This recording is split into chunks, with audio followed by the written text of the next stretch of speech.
Wajib tahu, inilah kelebihan dan kekurangan dari Itel S25 Ultra yang perlu kamu pertimbangkan sebelum membelinya. Kekurangan dari Itel S25 Ultra yang pertama adalah speakernya masih mono.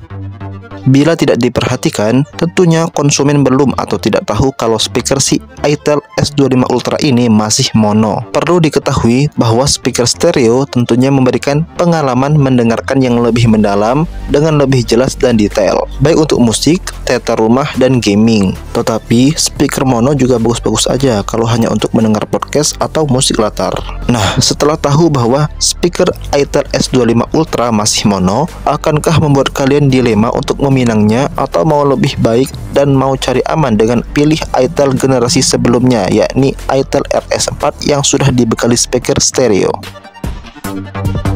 Lanjut, kekurangan kedua dari Itel S25 Ultra adalah bisa dikatakan seperti tidak punya identitas. Jadi, kalau kita lihat dan kita perhatikan, si Itel S25 Ultra ini beneran mirip kayak si Samsung S24 Ultra. Jadi kesannya si Itel S25 Ultra ini tuh merupakan peniru. Atau dengan kalimat lain, si Itel S25 Ultra ini kayak kepengen jadi Samsung tapi karakteristiknya tetap seperti Infinix atau Tecno.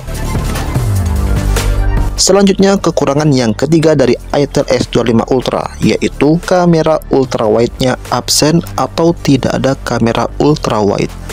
Meski mempunyai banyak boba-boba di bodi belakangnya, namun kamu jangan senang dulu melihat banyak boba atau bulatan di bodinya, karena Itel S25 Ultra cuma menggunakan satu kamera utama saja. Kamera pelengkapnya hanya macro lens, bukan ultrawide yang memiliki fungsi lebih jelas. Karena umumnya sensor kamera ultrawide mempunyai sudut pandang yang lebih luas, sehingga cocok untuk memotret landscape atau saat bersama teman. Jadi, kalau kamu butuh kamera ultrawide, sepertinya HP ini belum cocok buat kamu.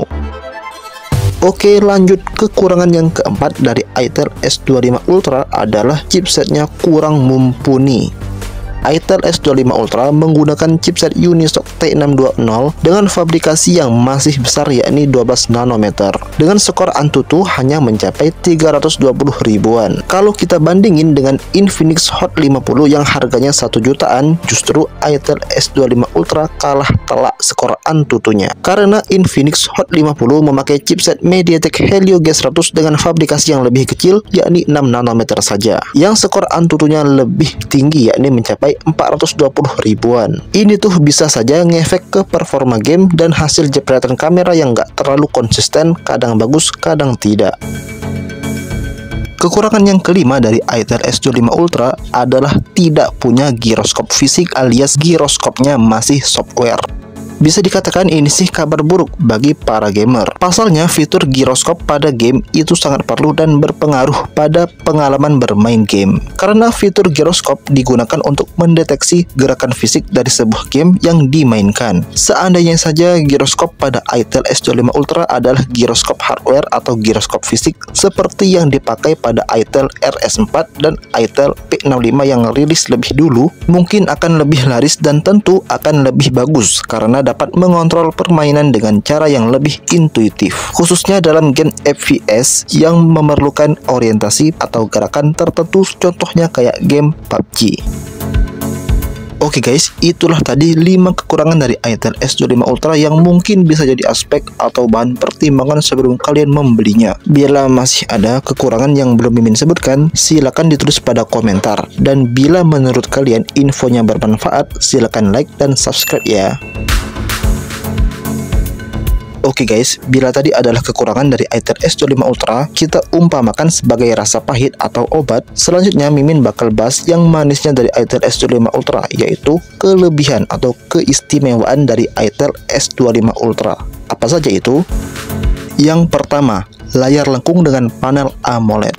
Penggunaan layar AMOLED dipadukan dengan konsep lengkung pada Itel S25 Ultra membuatnya terasa lebih mewah dan menarik. Dengan ukuran layar 6,78 inci yang dipadukan dengan bezel tipis di kiri dan kanannya, kegiatan seperti bermain game atau scrolling media sosial jadi lebih puas. Di sisi lain, hal yang mesti diperhatikan adalah sensor fingerprint alias sidik jari. Karena Itel S25 Ultra sudah menggunakan panel AMOLED sehingga membuatnya mampu menaruh fingerprint di bawah permukaan permukaan layar. Jadinya lebih mudah dijangkau karena lebih praktis dan responsif.